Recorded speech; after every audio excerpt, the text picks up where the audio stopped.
Thank you for inviting me in. It was hot out there. You're welcome.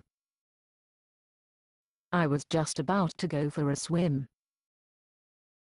But we had such a good conversation last time, I wanted to continue it. Oh. You didn't seem to be that interested in the magazines. What part of our conversation was of interest to you? The part about this new paradise Earth. Oh yes. It's such a wonderful hope. Well, that's what I wanted to talk to you about. You see, I think you are fooling yourself. For instance, let's talk about certain aspects of your hope of a paradise Earth. When will this paradise hope be realized? Oh. It's just around the corner. Bible prophecy tells us that it's very soon. It could be any day. But isn't that what the Watchtower has been saying for 100 years? Well, yes. But that only shows that it has to be soon. If 100 years has already gone by. But the Watchtower was saying that the Bible says it's any day now 100 years ago. Those that listen and put their trust in that promise are all dead now. Why are you so different from those followers? What if 100 years from now, when you are dead, they are still saying it's any day now?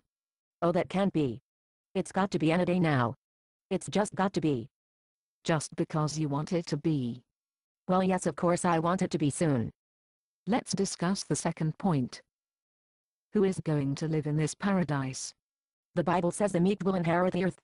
That's anyone humble enough to submit to Jehovah's standards. You mean only Jehovah's Witnesses?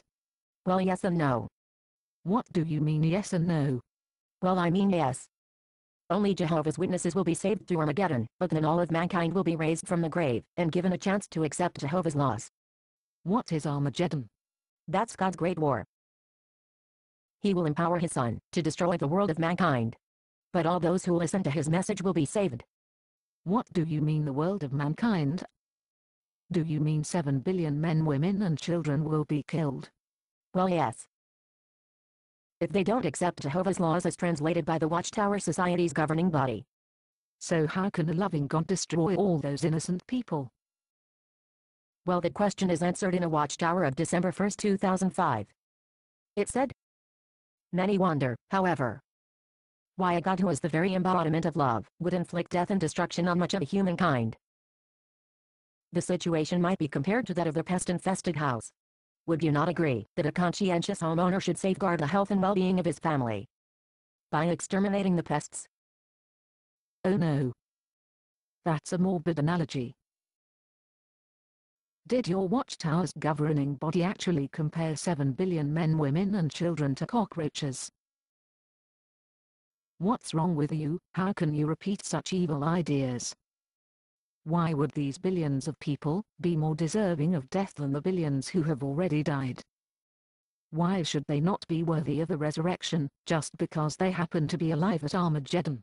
We don't know the answer to that. We just have to leave it in God's hands. Who will clean up all the dead bodies on the earth? Oh, the birds will do that? Well, are you prepared to live for years with decaying bodies all around? Because that's how long it would take for the birds to clean it up. Oh no, Jehovah will speed things up. You mean he will put the birds in fast motion like the old VCR's fast forward mode? Well, yes, I guess so. But you see, you are missing the point. God can do anything. We just have to trust that he will make it all okay. Well, if he can do anything, why does he have to commit mass genocide for the sake of a very small group? Why not use one of a million other ways to help mankind? I don't know. We just have to leave it in Jehovah's hands. But you can't just leave everything in Jehovah's hands. If you leave here, and you find out that someone stole your car, would you report it to the police or just leave it in Jehovah's hands? If you found out that your little child had been kidnapped, would you ask for the police's help in finding him, or just leave it in Jehovah's hands? If you saw one of your elders commit murder, would you report him, or just leave it in Jehovah's hands? If you were going door to door and you overheard some terrorists plotting to commit a crime, would you report it, or just leave it in Jehovah's hands? You see, you can't just leave everything in Jehovah's hands. You have to take full responsibility for your own life, and stop putting your hopes in what you want to believe. And start looking for real truth. Oh no. I have found the truth. I may not understand it. And I may have many doubts, but the organization is the truth. It's all I know. There is nowhere else to go. I have put all my faith in the teachings of the Watchtower organization. I will continue to follow them, even when they make prophecies that don't come true. Even when I don't agree with New Light.